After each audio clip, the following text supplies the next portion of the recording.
Welcome once again to a tutorial on the 8085 microprocessor, and here we're going to learn about the 16-bit addition process. Okay, so now let's just take two 16-bit data. Okay, so this is going to be our first 16-bit data that I'm going to have over here. So let's just take it as well. Okay, 82EEH. All right, and the next 16-bit data, so that's the second one. Let's just take it as well. What should we take? Okay, A502H. All right. So as we've learned in the previous tutorial that, well, we can just directly load our data into the memory chips, any suitable memory location, and then just access it directly and write a program for doing so, and then just add them up and store the result into the memory chip once again. So we're going to adopt the same process over here. So now there's certain things I need to tell you because this is basically a 16-bit addition process different from the 8-bit addition case. So now if you just take this blue box once again as the external memory chip, okay, so this is our external memory chip where we're gonna store our data and let's say also the program. So we know that it has got, well, registers inside it. Let's make it a big, okay.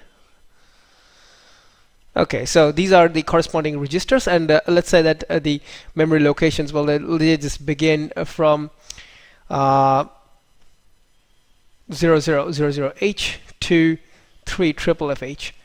Okay, we're going to use the same memory address range as we did in the previous program. So this is basically our address range, and in order to write the program, we need to keep this in mind.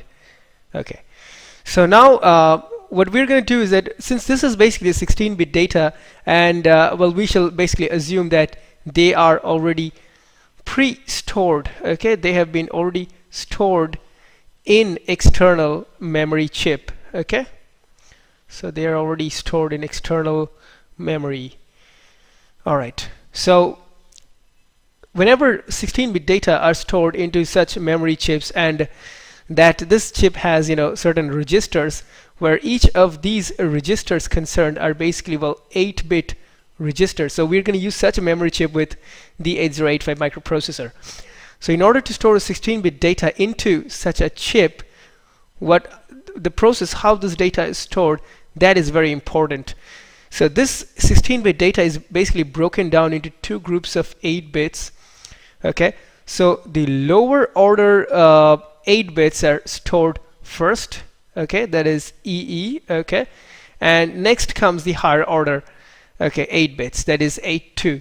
So let's say that EE is basically stored in the memory address 1000H, okay, and that the next higher 8 bit, that is 82, is stored in the location 1001H. That just comes immediately after the previous one. Similarly, let's just hope that the A502, that's the next 16-bit number, is also broken down into two groups of 8 bits, and 02 is stored in the location 1002H, and A5 is stored in the location 1003H correspondingly. Similarly, the result, which is also going to be a 16-bit data, of course, is going to be stored in the very similar way in such a memory chip. Okay, so now let's just move on to our program, but before that we are gonna come across the flowchart for the program. So let's just start with the flowchart. Now you can see that, well, this particular program is going to involve a lot of steps, so in order to ease the process we are basically including a flowchart. Now you can define a flowchart as a process of representing a program using certain block diagrams. So that's why it says that a block diagrammatic process.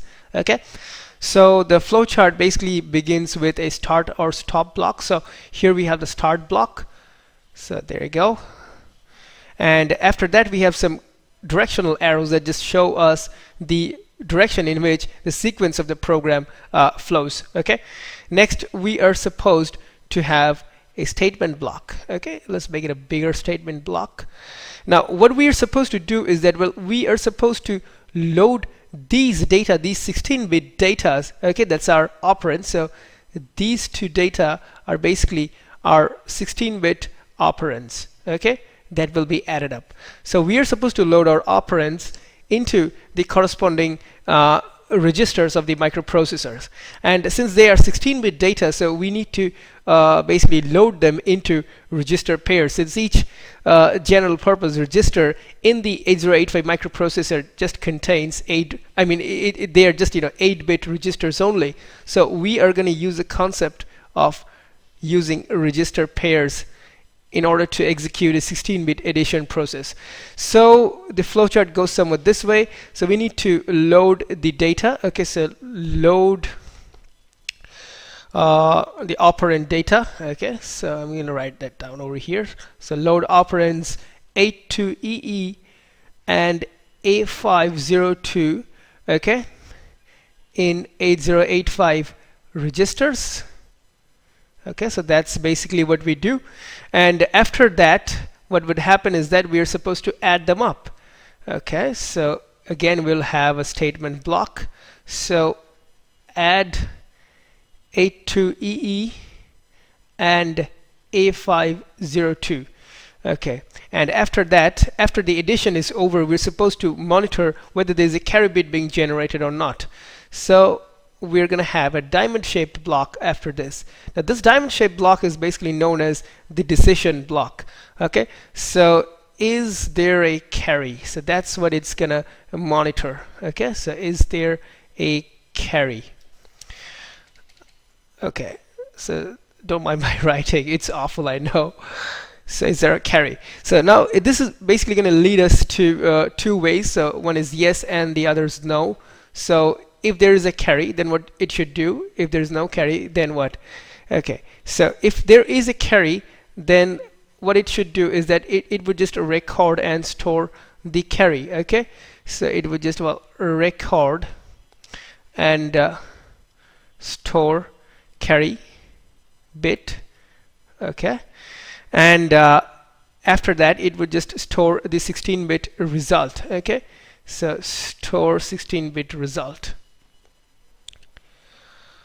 Alright, 16-bit result of addition. There you go. So if there is no carry, then what will happen is that it won't record the carry bit any longer. Instead, the control would directly transfer over here, where it'll just basically store the 16-bit result of addition. Okay, and that finally leads us to the end of the program. So here our program just comes to an end. So this is the stop. Okay, so that's going to be our flowchart for the 16-bit addition program. And now I'm going to bring the program over here. Okay, there goes the columns concerned. So now our program over here is going to start by first the command, declaring the command mvi. Okay, so we're going to start it by using the mvi command. So mvi c 008. So now this is the same thing that same technique that we used in the previous case, where we are using the general purpose register C to monitor for carry bit generation. Okay, so now our program, of course, begins from the memory address 0000H. Okay, so the same thing that I've just mentioned over here, that this is going to be our address range. So our program begins from this particular memory address 0000. Okay, so after the mvi command goes, we have a command known as lhld. So we're using this particular command lhld. Now this actually stands for load HL registers directly. Okay, so the syntax goes somewhat this way. We write lhld and then give the corresponding 16-bit memory address. Now what does this instruction do? Yeah, that's what is important over here. So you see that we were supposed to load this data 82EE from the corresponding memory locations into the register pairs. Okay, so we are using the H and L registers as register pairs, or rather we're just using it that way. And okay, so here I've just made the boxes. So now what if we're writing here LHLD and then give this corresponding memory location 1000H. Okay, let's just do it that way, 1000H. Then what happens is that the data present, the 8-bit data present in the location 1000H in the memory chip, okay, it's just loaded into the register L. Okay, so here we have EEH in register L. Okay, There you go. And after that, the corresponding next memory location, the memory location basically gets incremented, and the immediate, the data present in the immediate next memory location, that is 82, gets loaded into the register H. So there you can see how we are using an instruction to load a 16-bit data into the H and L registers, okay, and then we are using this as basically a register pair. So what happens is that the H and L registers, they are loaded with data present in different memory locations, okay. So somewhat this way, whenever we need to perform 16-bit addition, okay, in using the 8085 microprocessor. So once again, off to our program. So we're going to write here LHLD 1000H, okay. So that's where our data lies, okay. So after this particular instruction, now let me tell you, LHLD is basically a 3-byte instruction, okay, 1 byte for LHLD and 2 bytes for the 16-bit memory address that you're providing over here. Okay, so now that the HL register pair is loaded with this data 82EE, okay, now we need to load the other data, okay, that is A502 from the locations 1002 and 1003H respectively. So the instruction set of the 8085 only has the LHLD instruction over here, which can basically be used to load data directly from memory locations into the registers. Now for 16-bit addition processes basically. So now what is required here is that we need to move this data to some other register pair. So we are going to use another command over here known as XCHG. Now this stands for exchange data present in H and L registers with the registers D and E, okay, and the syntax goes pretty plain and simple. You're just supposed to write XCHG. So we're going to write here XCHG, okay. So what it would do is that, well, now that we know the HL register, both the H and the L register, they are just basically are being treated as a register pair, and they're used to contain the 16-bit data somewhat this way. Now imagine the D and E registers, okay. So we are using the XCHG command to move the data content of register H correspondingly into register D, and the data content of register L into the register E, okay. So after we execute the XCHG command, okay, there we go, we can see that the data of present in the register H is copied into the register D, and the data present in register L correspondingly is copied into that of register E. Now you should keep in mind that, well, XCHG can only be used to exchange the data of HL register with the DE, the data present in HL register pair with the DE register pairs only, and not any other, okay. So after this statement is executed, we can, well, load another data, load the second 16-bit operand data, that is A502 from the whose starting memory address is basically 1002H, okay. So we are gonna be required to execute LHLD instruction once again. So there you go, we're gonna write here LHLD, and this time it's gonna be 1002H, okay. Now this basically loads the H and L registers, okay, there we can see it's been done. So it just basically loads the registers H and L with the corresponding data. Now the control is, the data is just being stored from the memory location 1002. So there you go. So you can see that, well, the data from 1002H is just getting stored into the register L. So there you go, okay. And the data from the register 1003 is getting stored into the register H. So that's how things are basically happening around over here. So now that we have both the 16-bit data stored in the register pairs of the 8085 microprocessor, we can just go forward and add them up. Okay, so we'd use a new adding up instruction over here known as dad, okay, instead of add instruction. So we're gonna write here dad d, meaning now this instruction dad is basically it basically stands for add the content of the specified register pair to the content present in the HL register pair. So the syntax goes somewhat this way: you write dad and then you give the name of the specific register pair whose data you want to add to the data present in the HL register pair. So you can see that we are basically trying to add the data present in the HL register pairs and the DE register pairs. So we're just going to write here dad D, meaning that whenever we are just referring to D, now this actually means the D and E register pairs. Okay, so this means DE register pairs over here.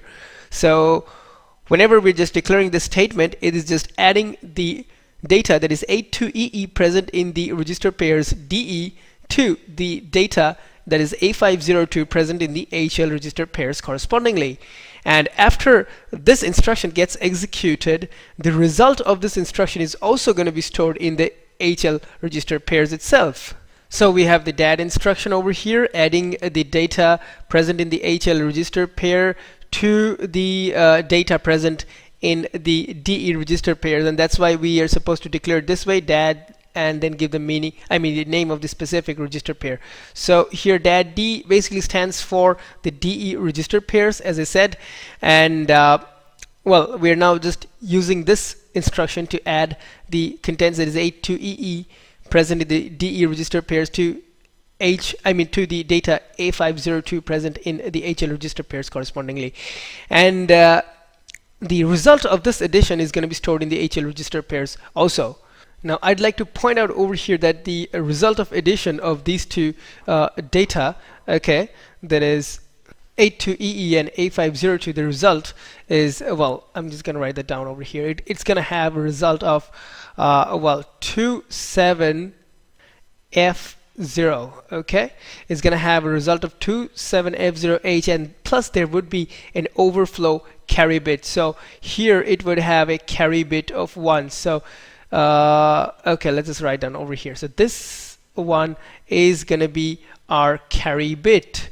So this addition would also generate in a carry. Okay, so we are going to have the carry flag, that is CY carry flag, being set to logic 1 level.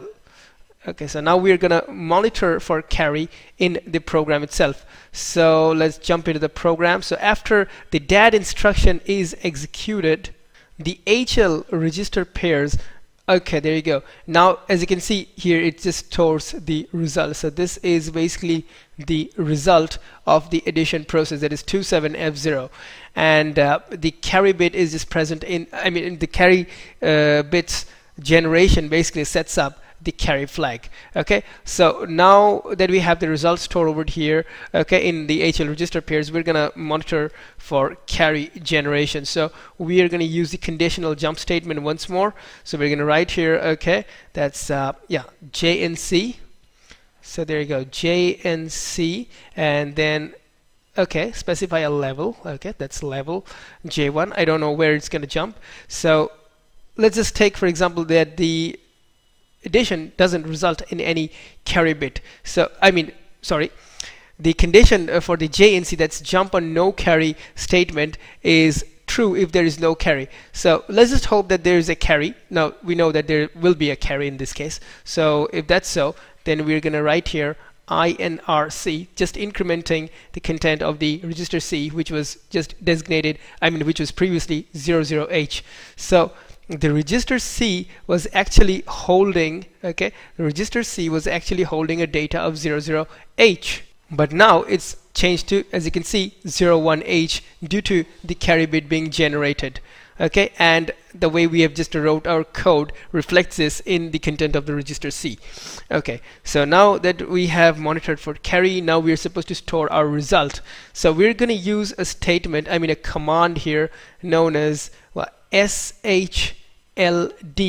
Okay, so here this command SHLD actually stands for store the contents of the H and L registers directly. And the syntax goes this way: we write shld and then give the 16-bit memory address where the data is supposed to be stored. Okay, so what happens over here is that let's say this is our memory chip over here, and we're just thinking of storing the result in the corresponding memory location, that is 1004H and 1005H correspondingly. Okay, so that this particular, the lower lower 8-bit of the 16-bit result produced, that is F0, is going to be present in 1004, and the higher 8-bit, that is 27, is going to be present in the location 1005H respectively.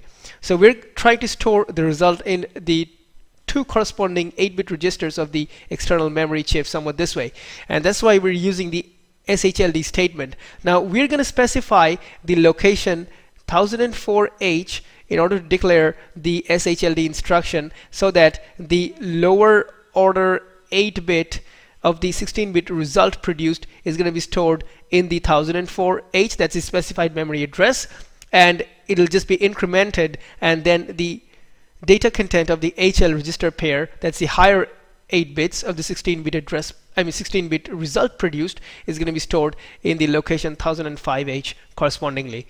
Okay, so we're going to write here shld and then give 1004H. Okay, let's just check it out. Okay, yeah, that's correct. And after this, we are supposed to store the carry bit also, so we are going to use the move command. Okay, so that we can just move the contents of register C to A. Okay, so move A comma C, and then we're going to execute the sta command and just store it to the next address. Now we see that, well, the address, the registers 1004 and 1005 are being occupied, so we have another register here, that is 1006H, where we can just store the carry bit. Okay, so we can just store it right over here, that is 1006H. Done. And that just brings us to the end of our program, so we just gave the halt statement right over here. Okay, now what is left is that, well, yeah, now this JNC, well, the jump of the executed by the conditional jump statement, it should just transfer the program control right over here. So J1 level indicates the shld statement. So now we need to provide for the opcode, the hex codes and the corresponding memory addresses. Alright, so here we have our corresponding hex codes and the memory addresses. And now, yeah, for the JNC statement, J1 level refers to the memory location 000E. So we are going to include it right over here. Okay, so we're going to write here 000EH. Okay, and now divide it into two parts, the upper and the lower and the higher 8-bit. So now comes the lower 8-bit and next the higher. Okay, so with that we just come to the end of our program and also the end of this tutorial, and we've just shown you side by side how we just executed the program using a flowchart. Okay, so we just started the program, loaded the data, added them up, and next we monitored for carry, stored and recorded the carry bit as well as the result, and then finally we, using the halt command, we stopped our program. So with this we just come to the end of this tutorial, and we're going to catch up with you all next in the forthcoming tutorial. So till then, bye bye for now.